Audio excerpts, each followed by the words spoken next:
Strategjia e re e sigurisë kombëtare e Shteteve të Bashkuara për vitin 2025 i dërgon një mesazh të drejtpërdrejtë dhe të pazakontë Bashkimit Evropian. Europa duhet të marrë në dorë sigurinë e vet dhe të mos mbështetet më automatikisht te mbrojtja amerikane. Dokumenti shënon një ndryshim të fortë në marrëdhëniet transatlantike, duke i kërkuar Europës jo vetëm më shumë armatim, por edhe një riorientim politik, ekonomik dhe strategjik. SBA i kërkon Europës të ndryshojë kurs. Më shumë SBA kërkon që Europa të armatoset realisht.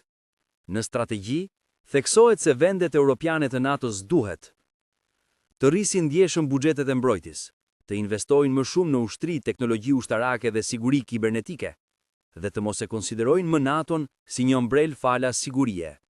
Mesazhi është i qartë: siguria e Europës nuk mund të mbetet përgjegjësi kryesore e SBA. SBA paralajmëron, Europa rrezikon dobësinë civilizues. Sipas raportimeve ndërkombëtare, strategjia përmban edhe një paralajmërim të fortë politik. Europa përshkruhet si e rrezikuar nga stagnimi ekonomik, dobësimi i autoritetit të shtetit, kufizime të lirisë së shprehjes dhe kriza e imigracionit masiv. Dokumenti nënvizon se nëse Europa nuk ndryshon drejtim, ajo mund të humbas peshën, ndikimin dhe identitetin e saj global. NATO mbetet thelbësore, por me rregulla të reja.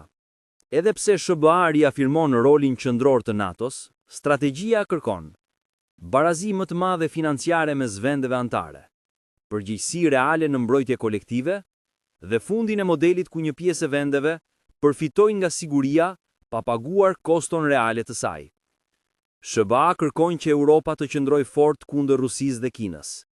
Në dokument theksohet se Europa duhet të rreshtohet qartë me SBA kundër ndikimit politik dhe ushtarak të Rusisë dhe zgjerimit ekonomik dhe teknologjik të Kinës.